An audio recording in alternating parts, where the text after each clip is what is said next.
ইতিহাস বাংলাদেশের পক্ষে। ম্যাচ শেষ হতে পারে ইনিংস ব্যবধানেই। ডারউইন টেস্টে ২২৮ রানের লিড নেওয়া বাংলাদেশকে কেন স্পষ্ট এগিয়ে রাখলেন জেসন গিলেস্পি? অজি কিংবদন্তি কেন এমন চাঞ্চল্যকর মন্তব্য করলেন? বিস্তারিত জানাচ্ছেন বদিউজ্জামান মিলন। অস্ট্রেলিয়ার মাটিতে ইতিহাস গড়ার স্বপ্ন দেখছে বাংলাদেশ। ডারউইনে তৃতীয় দিনের খেলা গড়াতেই সেই স্বপ্নে যেন আরও রং লাগলো অস্ট্রেলিয়ারই সাবেক ক্রিকেটার জেসন গিলেস্পির কথায়। তার চোখে এই টেস্টে জয়ের পাল্লা স্পষ্টতই বাংলাদেশের দিকে। শুধু জয় নয়, ব্যবধানটা এত বড়ও হতে পারে যে ম্যাচ শেষ হতে পারে ইনিংস ব্যবধানে। গিলেস্পি বলেন, ইনিংস ব্যবধানে জয়ের সুযোগ অবশ্যই আছে। একটি টেস্টে ২২৮ রানের লিড অনেক বড় বিষয়। আমার যতদূর জানা, অস্ট্রেলিয়া মাত্র ৩ বার প্রথম ইনিংসে ২০০ বা তার বেশি রানে পিছিয়ে থেকেও টেস্ট জিতেছে।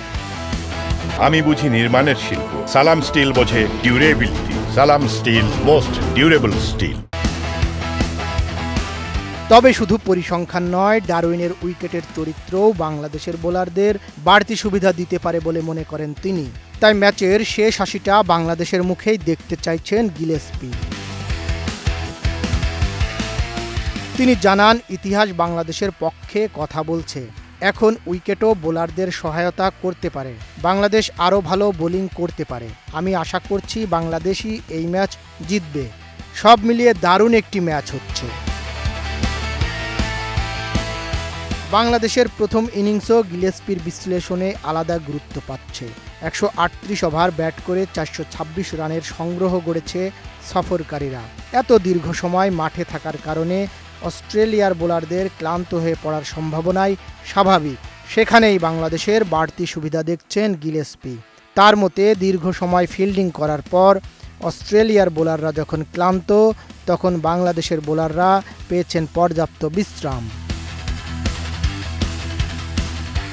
গিলেস্পি মনে করেন, ওরা অনেক সময় ফিল্ডিং করেছে, বিশেষ করে বোলারদের জন্য এটি ক্লান্তিকর। অন্যদিকে বাংলাদেশের বোলাররা ভালো বিশ্রাম পেয়েছে। আধুনিক ক্রিকেটে ১৩০ ওভার ব্যাটিং খুব একটা দেখা যায় না। এখন সবকিছু দ্রুত ঘটে। বাংলাদেশ এখানে বড় সুবিধা পাচ্ছে, আর তাদের বোলারদের বিশ্রাম পাওয়াটা খুবই গুরুত্বপূর্ণ। এবার গিলেস্পির কথা সত্যি করার দায়িত্ব বাংলাদেশের ক্রিকেটারদের। বদিউজ্জামান মিলন, এটিএন নিউজ।